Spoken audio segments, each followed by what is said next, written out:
And we're live. Let's go. Change of scenery. Yeah, this is back to the setup 2.0 after our guest bedroom in Eric's place was retired. Single mic days. Yeah, the OG days. Heck yeah. What's up, guys? I'm Eric Hines. And I'm Chris Otto. And this is According to Men. Welcome back to episode 62. We appreciate your patience with this one. We took a week hiatus just to make sure that we had our studio figured out, and we're here. So super excited to be back. And I would be remiss if I didn't start off the episode with telling you guys to please subscribe to the channel. Share the link to the channel with your friends. That way they can subscribe as well. And that way you guys get notifications on when new episodes drop. We drop them weekly typically on Wednesdays, but we've had an issue with shadow banning, so to speak, with throttling not just our viewership, but we've had a lot of people give us feedback that they're searching According to Men on YouTube and nothing is coming up. Mm-hmm. So yeah, I mean, it's no surprise that our society today is limiting the resource of getting men better. So yeah, it's interesting how that works too. You know, our primary source of sharing According to Men is pretty much through our Instagram accounts. Yep. And I've noticed over the course of probably the last year and a half, almost 2 years, engagement has significantly decreased. Mm-hmm. Not just on mine, but on a lot of people's accounts. Yeah. So if you see this, if you're hearing this, if it resonates with you, if you're getting value out of it, the best way that you can support myself and Eric and According to Men is to share the show. Share it shoot it out in a text message if something resonates with you, if you get value out of it. Share it on Instagram, share it on multiple platforms if you can. And that's the best way that you can support us. But we appreciate you for listening. For sure. And it's not just supporting us, guys. It's supporting yourself, because whether you listen to one episode or all 62, you realize the value in what we're talking about here. Not only is it real, it's honest, but it's from real experience. Either something that we've done and something that we've seen firsthand. And you guys are able to live vicariously through us and also relate with your stories and with your testimonies as well. And I actually got a really good testimony this morning. One of our trainers, her son, she has 3 sons, her youngest basically had told her and then had told me that he had a mindset shift and perspective from one of our episodes. Really? Where he was just dreading doing schoolwork, especially because his mom was telling him to do so. And he realized, though, how much wisdom and lessons that would translate and apply to things that he would do in his everyday life as an adult. And so he stopped complaining and just got it done. That's so awesome. That was really cool to hear. And that was from listening to one of our episodes. Yeah, that's great, man. One little listen, man. And I know we didn't talk directly to that, so that's a good understanding that young man has to be able to correlate that life lesson to something that he's going through specifically, and that's what it's all about, you know. Yeah, you know what else is also very interesting, and I run into this a lot too, is that when somebody that you know cares about you, somebody that loves you, and they give you feedback about something, maybe they're trying to help you course correct in some area of your life, you don't want to take that advice. You don't want to listen to them. It's so true. Know? It's like our parents or our brother or whatever. Significant other. Yeah, 100%. Significant other, yeah. Yep. I ran into that situation multiple times, you know. And even that person may come to you for advice, or they may vent to you, they may confide in you with something that's going on, and then when you try to maybe give them some sort of advice based off of your own personal experiences, and they take it in terms of you criticizing. Yeah. Well, Men, for sure, if you're listening to this, do not tell your woman what the solution is to her problems. She doesn't want your solution. Just listen. Just do us a favor and listen. You'll save yourself a lot of heartache. Yeah. It's interesting how that works too, because, I was having a conversation with Pamela the other day, and she had brought something up, work's been stressing her out and all of that stuff. Mm-hmm. And I was listening, and then all of a sudden something inside of me said, you need to tell her what to do. Give her the solution to the problem. And I started. Ooh, and then all of good catch. And I have to catch myself with this, because that's what's ingrained in us. So I still make this mistake every once in a while. Me too. And especially, when you make the mistake the most is when you start to get comfortable in that relationship. When you get comfortable with like your communication, like when you feel like you can tell them anything, but ultimately you've got to reel it back, because doesn't matter how good your communication is. From what I've experienced, doesn't matter how close you are, how comfortable you are, they will still take it as you trying to either criticize them or tell them what to do.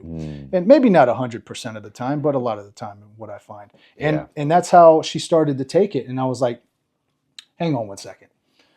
I was like, tell me a little bit more about what's going on. So I started to listen some more, and she goes, well, tell me more what you were saying. I was like, no, there's no need for me to say anything else to you. I just want to hear what you got going on, and I'm sure you're going to be able to get through it. I'm sure you're going to be able to work through it. And she goes, thanks for listening. Like, I just shut my mouth. Masterclass, bro. I just shut my mouth. That's how it's done. I'm like, is this the Twilight Zone here? Yeah. Like, what is happening? Yeah. It does really take you back, because you're like, oh my God, that worked. Yeah. And we hear it all the time, man. It's just like when we hear these cliche sayings of what to do, and we don't want to hear it, right? Because we hear it all the time. And it's usually from people. I think the reason why we push back on advice from others, and this is huge with leadership, and I think this is a good topic to talk about, is people are very quick to give the advice, especially the advice that they need to hear, but that they haven't acted upon themselves, right? Like, as a leader, I'm never going to tell you what to do if I haven't already done it myself. Yeah. It's like an echo chamber. You start hearing all this information, or maybe you read a book or something. You might not, you're not applying it to your life, but you read a book, you heard somebody say something. Maybe it was Jordan Peterson, or maybe it was somebody who you look up to, and you're like, oh, that's great information. Let me start telling. It's like the fat person trying to tell somebody that they need to eat right. Right. Yeah. Or that they need to work out. Start telling them how, oh, well, I'm trying out this new diet, and you got to decrease this and you got to increase that, and I'm like, dude, you need to eat your vegetables first before your protein. Oh yeah, I've heard that too. People talking about, oh, if you eat your fruit last, it's going to sit in your stomach and it's going to rot. Oh my God! Don't even get me started. Yeah, and it's always from the pot calling the kettle black. So yeah, that's a really good point, man. What I was thinking about too, because I encounter this a lot with, and I think as leaders, we have to, even if people aren't our friends, right? Even complete strangers, we need to be able to be comfortable and confident enough to challenge them on their negative mindset too, to help them course correct. Yeah. I have a lot of military personnel and members, active duty and veterans, that are very disgruntled from leadership that they're experiencing, or really just the organization as a whole. The military nowadays, I know it's easy for me to say this as a civilian, but from what I've gathered from talking to other military personnel, it's not the same as it used to be, right? We could say that about a lot of stuff. We say about music. We were talking about that with music and movies the other day. It's just a bunch of remakes and sequels and prequels, and nothing's original anymore. Law enforcement too. Yeah, for sure. There's parallels all across every industry. But whenever I ask someone genuinely how their day is going, and they come back with some sarcastic BS like another day in paradise, living the dream. Oh, nightmares are dreams too. You hear every single cliche under the sun, and I would hear them all the time too in the construction industry. They're just rinse and repeated by the same miserable people.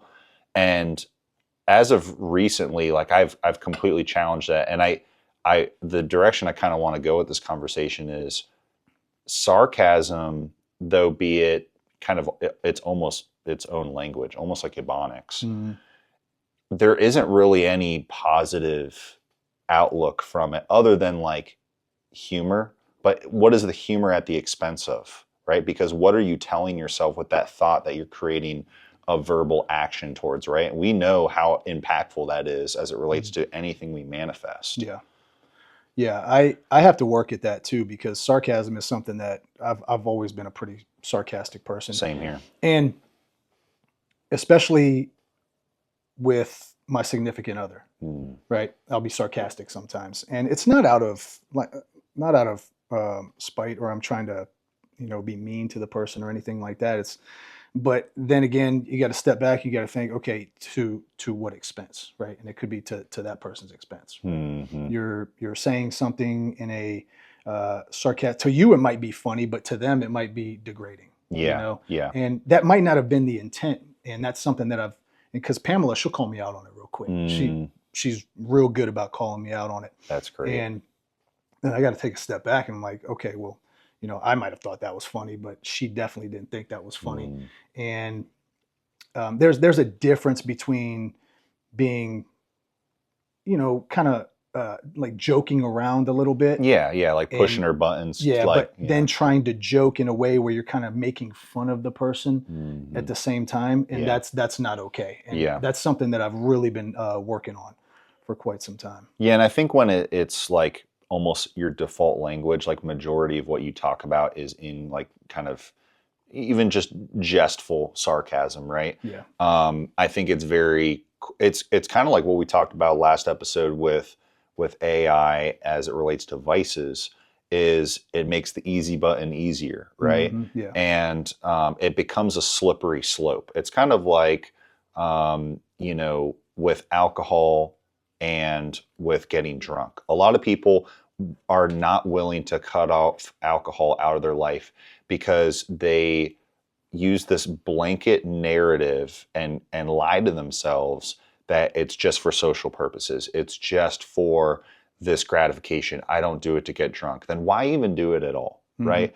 And not a lot of people analyze it from that lens. Now, I'm not saying or suggesting at all that you completely eliminate sarcasm, because I think it's a dichotomy. I think there's just enough. I think it's sprinkled in is actually healthy. There's a time and a place for it, and especially like in my profession, I work with a lot of men, and when the guys are together, when the boys are together, we'll clown each other, we'll joke each other, and that also, I've got to be careful with that too, because you can look at it one of two ways. You can look at it as, okay, well, if I wasn't clowning this person or joking them, then it's probably because I don't like that person. And that's like the excuse that we have. Like, I don't screw around with you, joke with you if I don't like you. But if I like you, if we're cool, if you're part of the group, so to speak, we're gonna joke on you, and then you're gonna joke on me, and then it's fun. It can be fun doing that.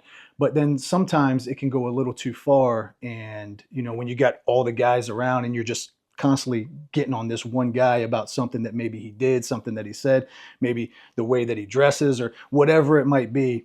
There's a fine line there that you got to be careful about. For sure. And I think that's a really great point you bring up, because in a line in a profession that you're in, where it's very serious, where things are life and death, where you have to be able to flip the switch on a moment's notice, it's actually really healthy to have those sarcastic kind of jabbing at one another moments, but you have to know where to draw the line. It's almost kind of like in leadership, when you're a manager and you're working with a subordinate, and not being so like too friendly to the point where they view you as a friend versus as your boss and your manager. Right, yeah. Because that could be really detrimental, and then you're not going to get the level of respect and productivity and all the things that come with them working for you or alongside you, to now they're going to see the relationship in a totally different light, and you're going to lose authority and respect in that regard. Exactly. So I think that's exactly where you're going with it, is like, you have to have that sensory acuity to know what situations and really how long to go before you draw the line and be able to make that distinction. And I think a lot of people just kind of go through the motions, like with anything else in life. And it's super easy to get caught up in that sarcastic, it becomes a mentality and less of just part of your vocabulary. Right. Yeah.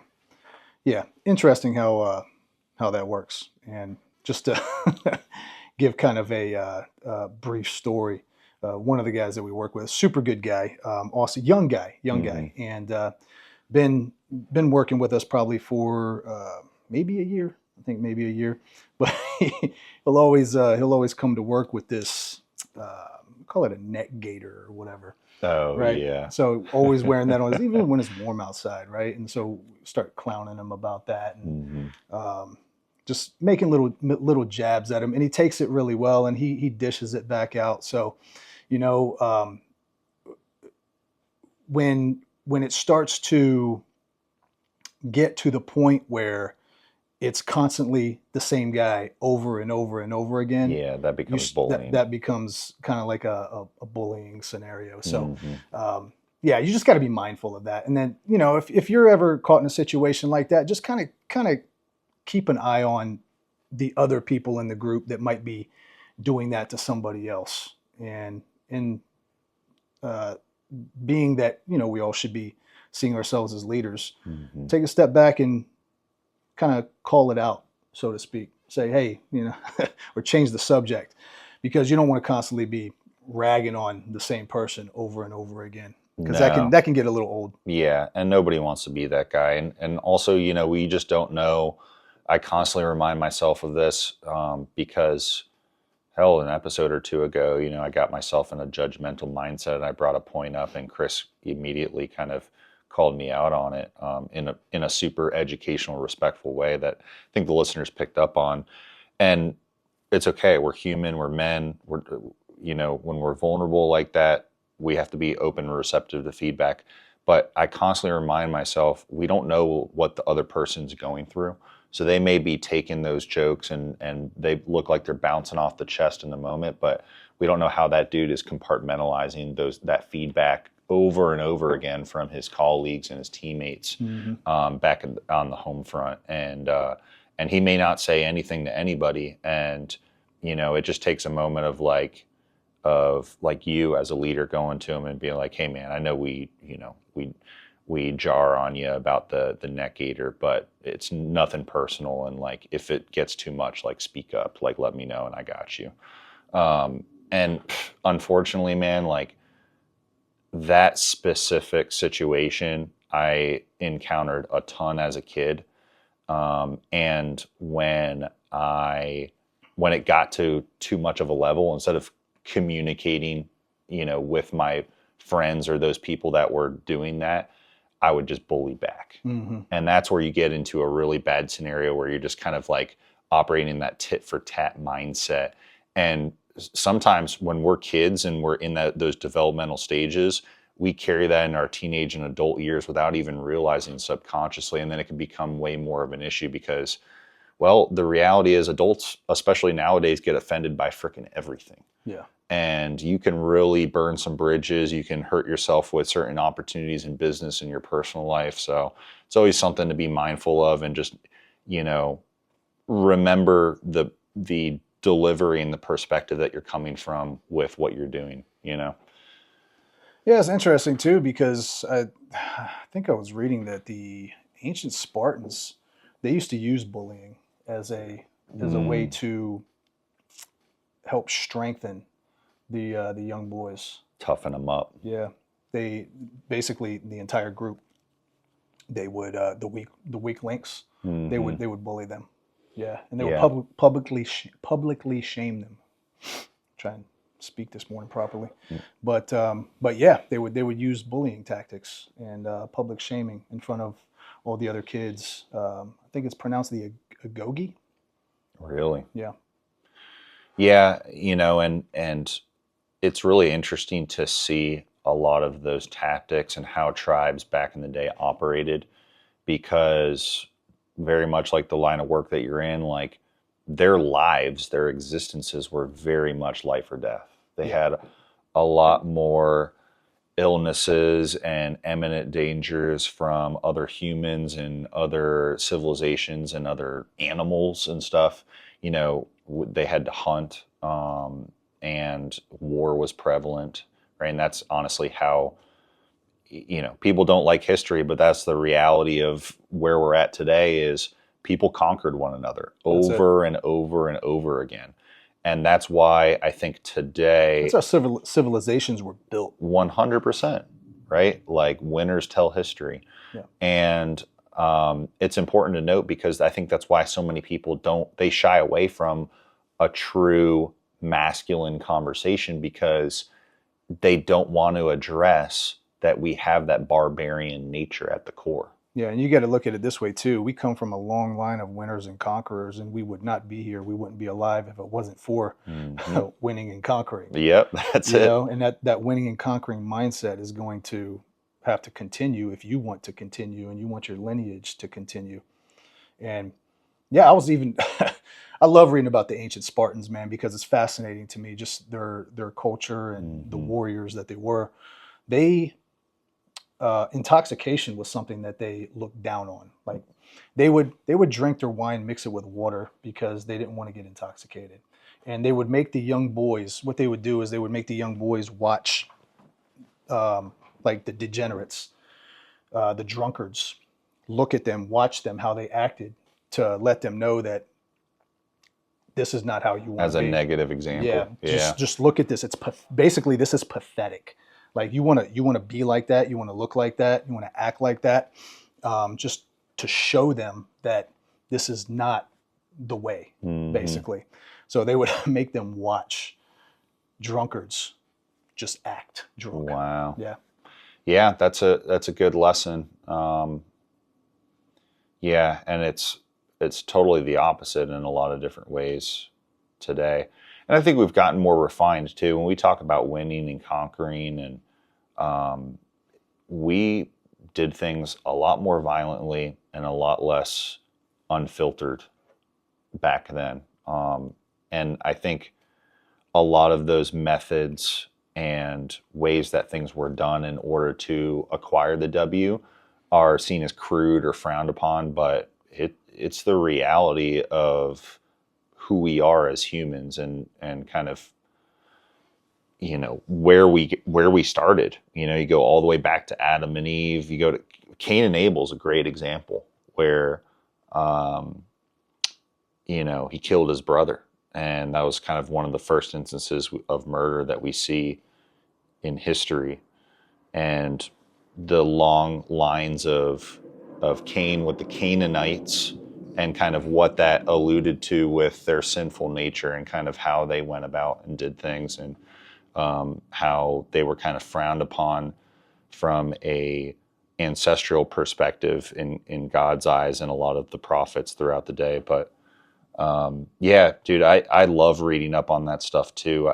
What I've been really big into as of recently is, ancient Rome. Yeah. And it's kind of the same way, like alcoholism and getting drunk off of wine and spirits and stuff was very much a thing of like the elite and the politicians, and because nobody in the armies, the warrior class would partake in any of that stuff. And if they did, it was usually in brief celebration of a victory in battle. Yeah. So it's interesting to see how those parallels are even today as we relate it to, because there's a lot of people that are seemingly in these high up leadership positions that they definitely don't have control over vices. Yeah. Right. And you wonder how they got there. But then in the same breath, I think we know what sort of shortcuts and easy routes that they took to get there, Yeah. Yeah. That's, imagine this, man. I mean, there's a lot of people that seem to have it all together, right? That picture perfect. That really good persona. Yeah. But really what's happening behind closed doors, a lot of people, that's not what and that's what social media is, and what it portrays. Social media portrays this this facade that a lot of people are living. It's like they're wearing this mask, you know, they want to put on this image that they have it all together. They want to put this image that they have all the money, that they have all the things. Um, but spiritually, like that's where you really got to dig into is what's going on there spiritually. What are they doing behind closed doors? Because a lot of people, they don't share about that. You know, you got, especially a lot of these young guys now getting into steroids and wanting to look the part of these bodybuilders or these guys who are very aesthetic, right? But at the same time, they're out partying, they're drinking. And when you are taking stuff, testosterone, maybe some tren, whatever it is that you're injecting into yourself, or whatever pills you're taking, SARMs or whatever it might be, and you're partying, you're not eating properly, you're drinking excessively, what a lot of these guys do, you're destroying your liver, you're destroying your kidneys. The outside might look okay for the time being, but the inside is in shambles, is a wreck. Yeah. Right. And a lot of these guys don't realize that. And it's this, and that's another one of those vices that short-term pleasure, you know, that short-term, you want that aesthetic look, you want to look great, you want to be like these guys who are, you know, in the competitive, because back in the day, you know, when Arnold, or even we'll go Ronnie Coleman, these guys, steroids were for competing, right?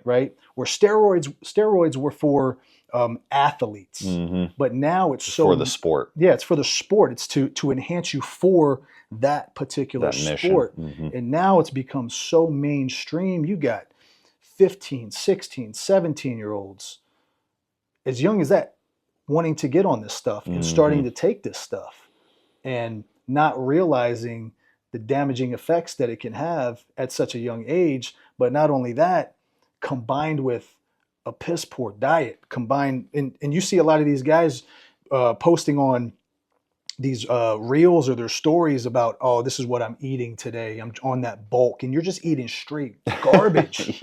You're eating how many In-N-Out burgers? You're eating all this fast food, Taco Bell. You got your Bojangles. You got your KFC. Drinking milkshakes. All this sugar, and you're pumping your body full of these synthetics. And now on top of that, your diet is garbage. You're drinking in excess. You shouldn't, and when you're taking that, you shouldn't be drinking at all. You shouldn't be partying at all, right? You think Ronnie Coleman was out at a bar partying, drinking when he was in competition? Absolutely not. No. Phil Heath, guys like that? No. Actually, Ronnie Coleman didn't have a drop of alcohol until one of the nights of his show. You remember vodka, that story? Yeah, with Kevin Lerone. Kevin Lerone, yeah. Yeah. Yeah, and guys will take that one situation and they'll glorify it, right? Like, oh, if I want to be super lean and vascular when I'm on stage, you know, I'm going to take a shot or whatever. I've seen all these videos of these guys doing a shot of whiskey before they do a deadlift in a powerlifting competition, and I'm like, why? It's just for what? It's sad. And I think you bring up a really good point, Chris, in that and maybe this is my viewpoint and lens, but you can confirm if this is what you're seeing as well. But it seems from when I was a kid to the kids today in those teenage years, it seems that all of these vices that they're getting introduced to are getting pulled in, right? I thought, and honestly, it is super early. Like this is definitely not normal by any means. But when I was exposed to pornography at 13, now I didn't start drinking until I was 19. And I didn't have sex until I was well into my 20s. But you hear exactly what you're saying, like from every angle. You got kids taking hard steroids at 14, 15 years old. You got kids having sex 13, 14, 15 years old. You've got them smoking and drinking that early. And it seems to be getting earlier and earlier and earlier every generation. Yeah. And it's absolutely terrible to see, because I know from my perspective, the only reason why I ended up caving into drinking was because my friends did it. But the reason why I kept drinking was because I knew that my young body can handle it. I could bounce back. Oh, it's one weekend. I say I'm never going to drink again. I'll drink again. Mm-hmm. And we are forsaking ourselves for the purposes of, oh, well, I'm in my youth. I'm in my vitality. My body can regenerate and adapt to all this garbage stuff that I'm doing to it. That's why you see these kids with poor diets, with poor eating habits and stuff like that. And I saw a comment too about specifically with bodybuilding culture, right? You bring up a good point. A lot of kids are just taking steroids just for vanity reasons. But even in the sport of bodybuilding, the real issue that you have, and nobody's addressing it, you see all these guys that are pros in the sport that are dropping dead in their late 30s and early 40s. Yep. But it's the only sport where excessive drug use and starvation are glorified. If you really think and about dehydration. it. Yeah, 100%. The trifecta. Yeah. And in the medical term, one of those three can be classified as bulimia, Yeah, So, absolutely. And we're not knocking the use of any PEDs or No, anything we like got- that. We're not advocating it either, but the reality is that if it's something that you are going to utilize to enhance your performance, then you definitely want to probably talk to a doctor, get some blood work done. and what's the purpose and intent behind it? Yeah, and figure out what the intent is. And if it's all just ego based, then make sure you're clear on that. Make sure you're clear that, hey, this is just because I want to look good. And I'm not saying that that's bad, but it's something that you need to be consciously aware of. Because I've utilized testosterone. I'm on TRT right now, but I've utilized testosterone and I've taken things before because solely out of ego, because I wanted to look better. I wanted to get bigger. And that's just something that I had to get clear on and get consciously aware of. But now it's mainly for health reasons, right? And to feel better. Yeah. And obviously you're going to look better at the same time. Yeah. But it's interesting. It's interesting when you're talking. I was thinking about something because you're talking about vices. It's interesting how when we look at vices like pornography, drinking alcohol, every time that I did that, it was always my last time. Right? Every weekend was this is the last time that I ever like video games. Like one last this game. is the last time that I wake up with a hangover. Yep. But we never say this is the last time I'm going to the gym.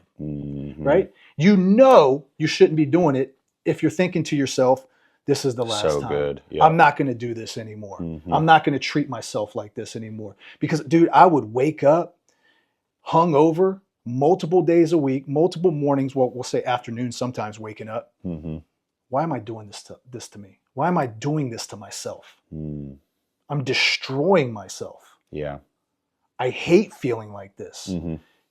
And it's amazing waking up in the morning knowing that I'm never going to wake up with a hangover ever again. Yeah. I'm never going to feel like that ever again in my life. Yeah. Right? I'm never going to feel ashamed because I watched porn and jacked off. Right? Yeah. Right? Yeah. Because now I know that I'm in control. I'm not a slave to anything. Right? And since I've removed coffee and caffeine from my life, I'm not a slave to that anymore.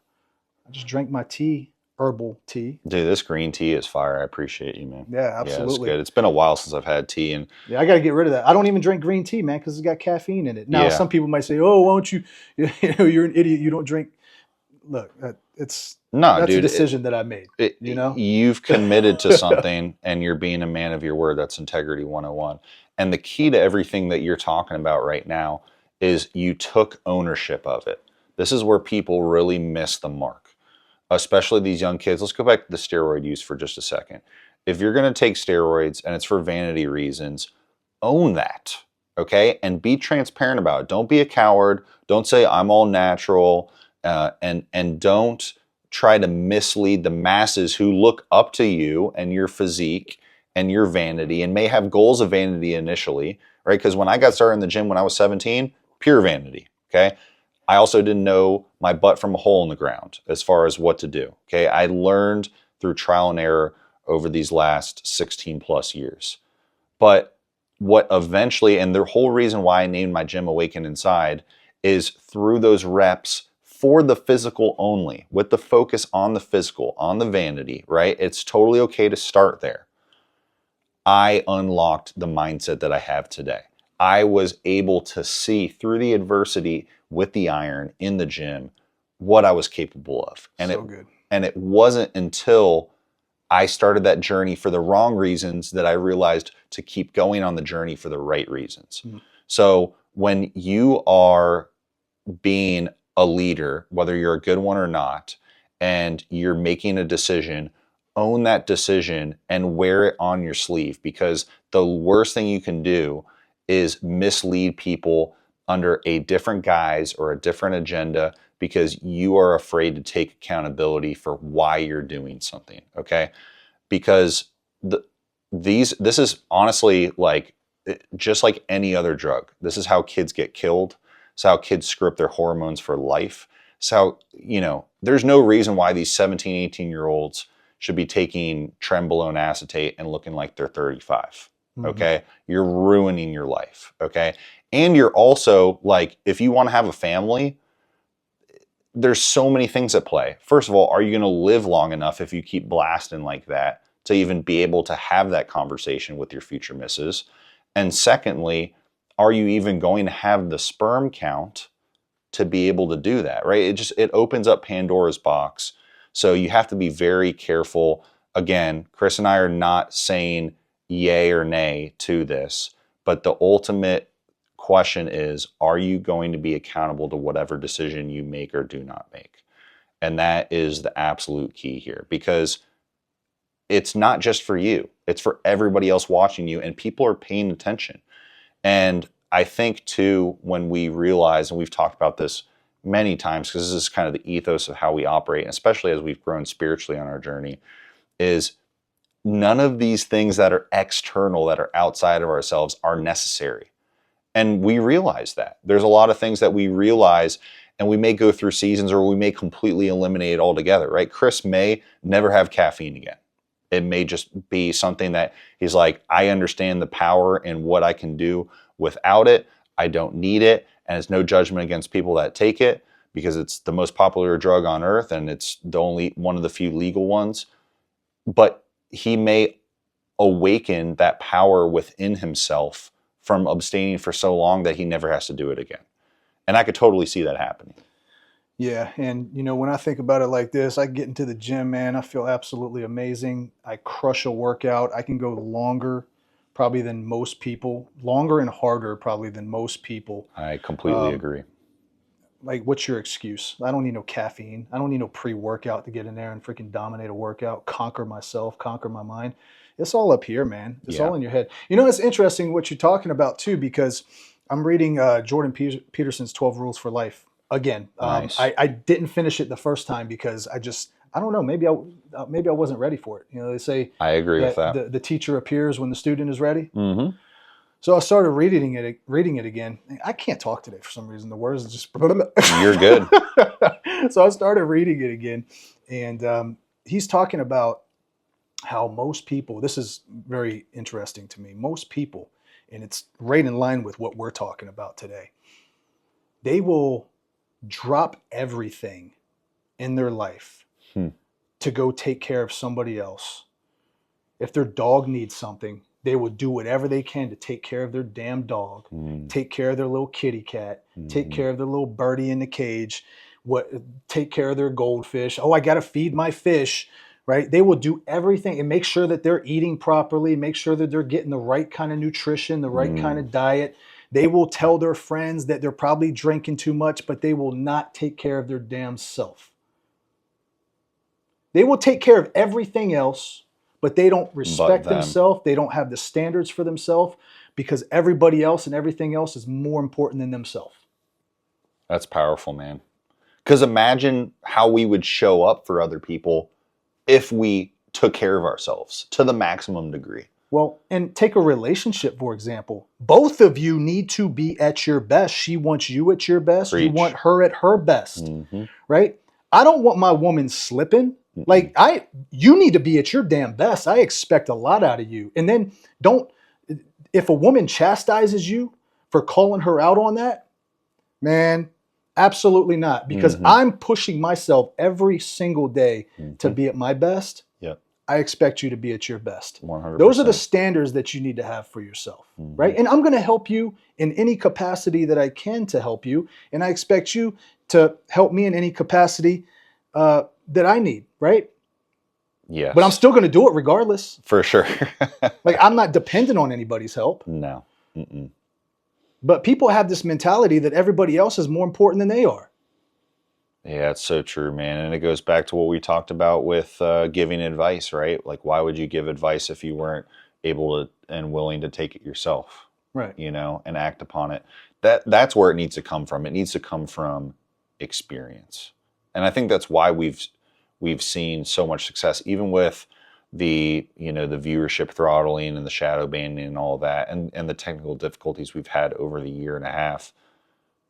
I think we have the word of mouth testimonies and the DMs and the texts that we do because it's from real experience. Yeah. Like, imagine if we came on here, we talked about all the stuff we know about mindset and mentality and physicality and all this stuff, right? Because like none of this stuff is rocket science. This is all well-known stuff by pretty much everybody, unless you've been living under a rock. But we didn't walk the walk. Right. Nobody would listen to this crap at all. They go, why would I listen to Chris or Eric if they've never done this before?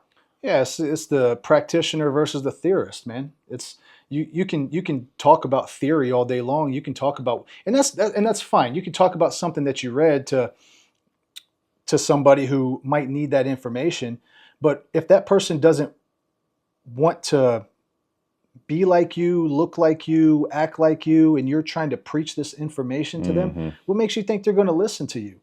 It's going to fall on deaf ears, right? But if you're walking the walk that you're talking, right? If you are that person and the information that you're trying to preach, then it's going to be received much better. Yeah. Right? That's why you got these teachers, these professors and all of that they teach solely off of theory, right? And they're not practitioners. Because somebody asked me one time, I remember this, man, I'll never forget this. This chick who was she was like some master's in something, like mental health of some sort. I know where this is going. She asked me, how are you, and a couple of people actually, how are you qualified to coach somebody on removing pornography from their life? Are you a psychiatrist or a psychologist or whatever she said? Right. Instantly where's your degree? She's like, what certifications do you have? And first of all, I don't coach women. I'm not coaching you. I don't know why you're asking me this why question. do you care? And this is just running through my mind. Sure. And I said, I don't need a degree or any sort of certification. When I was addicted to this for over 20 years and I was able to remove it seamlessly from my life. So yeah, I'm qualified. Somebody who's read a bunch of books and somebody who has never dealt with pornography addiction, but they have a piece of paper that says they're an expert, in my opinion, they have no qualification whatsoever. Because they're preaching based off of theory. Yep. I coach off of experience and I coach off of practicing. I'm a practitioner. Yeah. Right? Yeah. Not a theorist, not a philosopher, right? And I think even philosophers, like we look at like the Stoics, those dudes had to have been jacked out of their minds in their prime, dude. You think about like a Epictetus or a Socrates, right? We always look at the busts of them when they're older and, chilling and writing, Marcus Aurelius Meditations. But those guys, well, they were very lean and muscular because 100%. Not only because of their diet, because of something else I want to get into, and that you're going to really enjoy. It's fasting. They fasted, right? Yep. A lot. Yep. They didn't eat 6 times a day. No. They probably ate maybe 2 sometimes one time a day. Yep. Right? Especially especially ancient Spartans. Ancient Spartans, they had that warrior diet, right? Yep. They feasted after they battled. Yep. Yeah, fasting is a superpower, and it's biblically founded. Talk about that for a minute. So think about it from this perspective. All right. When Jesus came to earth and he fulfilled the prophecy, right? He was crucified, died, buried, rose again 3 days. And Paul and his apostles went out preaching the gospel to the churches and everything like that. He, at the Last Supper, he bestowed upon his disciples and everyone that is preached to and believes in Jesus Christ in their heart and professes with their mouth that they be saved. And this is via the Holy Spirit, which is also Jesus and God. It's the Holy Trinity. We have, when we believe in Jesus Christ, we have the Holy Spirit within us. Now, a way to essentially, quote unquote, feed that spirit, that power within us, we have to starve the flesh. We have to starve the things of this world, because that desire, of temptation. Correct. All the things that are not of God, that are of this world, that are of our sinful nature, the more that we abstain and we absolve ourselves of those things, we increase our connection to God and to the Holy Spirit within us, and we're able to act more in accordance with that, okay? The reason why a lot of people do intermittent fasting in the first place is really because they think it's a fad. And they've heard, oh, it's going to burn all this fat cells, and autophagy, oh, it's going to get rid of all these dead cells and all this stuff. And biologically, a lot of that stuff is true. It's founded in science, but science is founded in God. And God, so good. When you look at the base level what it does, I promise you, you pray, you meditate when you are fasted, and you are going to have an elevated frequency and consciousness and conversation with God you've never had before. So when we look at fasting and how it's utilized and how it's practiced, it's from a spiritual perspective. That's how it should be. And I know for a fact that Chris and I have seen boundless benefits, blessings, and experiences from utilizing it. Yeah. Big time. And that mindset is just, it's a whole nother mindset, man. Whole different mentality. And it's one of the people have this mindset, oh, I can't go without eating. Like, dude, that's some of the weakest nonsense I've ever heard, because yeah, you're going to get some hunger pangs, but after a little while, after those hunger pains dissipate, when you're fasting for an extended period of time, it's like you're not even, and it's good to stay busy while you're doing this stuff too, rather than just sitting around on your rear end. But when you go an extended period of time without food and those hunger pangs dissipate, then your mental clarity is through the roof. Like, you are more productive. You're thinking more clear. My workouts, I train fasted every single day. My workouts are phenomenal. I don't crash while I'm working. I just did a 60-minute AMRAP today. He crushed it. Freaking dominated that workout. Yeah. And I wasn't thinking about food while I'm working out. No. I did think a little bit that I'm earning the shit out of my damn meal that I'm going to have later on today. Yep. And I still haven't eaten. What time did I work out? 8:30 this morning? Yeah. Worked out at 8:30 this morning. I still haven't eaten. I'm not wasting away. I'm not burning my freaking muscles off. For context, our listeners, is about noon now, so it's been about 3.5 hours since post workout.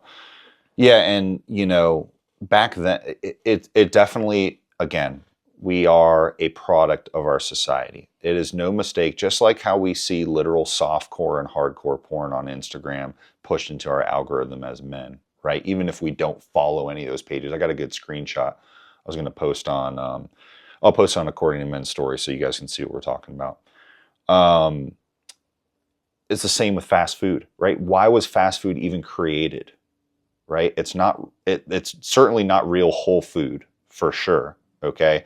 It's super nitrate, preservative, processed, frozen BS that our bodies are not supposed to have.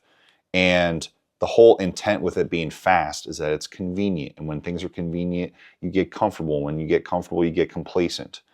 And when we're even, do not mistake this at all, this point, right? You can do fasting, but if you eat like crap when you actually consume food, then you are completely missing the point. If you look in the Bible on what they used to have back in the day, now, of course, like Jewish culture, they didn't believe in having like meat and stuff like that. Hell, John the Baptist, he was known and picked on for surviving on like locusts and honey, right? But we're not saying like, don't eat meat. But a lot of those guys focused on the bare essentials that they could either get from the wild or make with their bare hands, right? Wine was just grapes, literally pressed with their feet. They had unleavened bread, which the recipe is literally in the book of Ezekiel, right? Hence Ezekiel bread. That's where it comes from when you get it from the store. Right? Different grains, honey, milk. And, when we go back to those basics, we're nourishing on both the front and the back end. We're starving the flesh of the desire and the temptation of that external hunger. And then when we do finally nourish ourselves, because we do have to eat to survive, we're focusing on things that are going to serve us and serve God and continue to flourish that connection among us. Yeah. And then one thing I want to touch on too is people will say, oh, well, they drink a lot of wine back then. Well, the reason they drink a lot of wine is because the water was bad. Mm-hmm. The water had bacteria in it. But when you ferment grapes and stuff like that, like it's alcohol. Yep. You're removing. There's no bacteria in that. Yep. So and that's why salt was so prevalent too, and utilized for preserving things and for enhancing the ionization, the alkalinity of things as well. And if you got sick back in the day, you're dead. Yeah. So they would mix the water and the wine together. Yeah.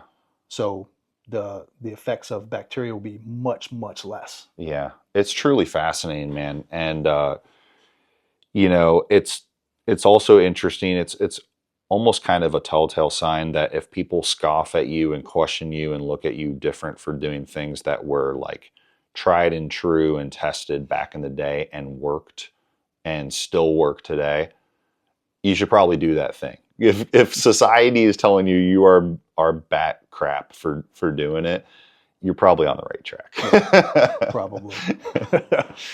Yeah, great conversation, man. And yeah, man. And I would love to do. I think we should do an episode 2 where we just dive in a little bit more into our spiritual foundation. Because I think personally, just seeing you and I grow in this last year, it's been a complete testament to God and that surrender that we've talked about before. And I think if guys really want to elevate and go beyond the standard minutia of you got to be in the gym, you got to focus on your mindset, you got to read books and listen to podcasts. If you really go to the ultimate personal development book, the Bible, you are going to extract so many nuggets. And more so, it's going to speak directly to your life, where if you don't fall to your knees and get emotional from some of those moments, then you need to really question your faith. Because I've had times, man, even like that post you sent me the other day on the crucifixion of Jesus, man, how can anybody read that and understand that happened and not get emotional? I got emotional reading that. 100%, man. And that person did a really good job of painting the picture too, that it's hard when we read the Bible sometimes to contextualize what's actually happening back then, because this is, what is it, like almost, 2,000-3,000 years ago, So, yeah, it's wild. But I'm grateful. I'm super grateful for where we're at, and for you guys for listening, for giving us the feedback you do. Please, please, please share the show. We've gone up to, I think, almost 20 subscribers now on YouTube, which is amazing. Just Awesome. four or five videos in, which is incredible. Keep climbing, man. Keep getting it. And please share the link, guys, to your friends directly, because we just got to get past this this hurdle, like we have time and time again, and spread the good word so that we can elevate each other as men, as leaders, fathers, husbands, and brothers. That's right. Like, comment, share, subscribe. See you on the next one. Peace.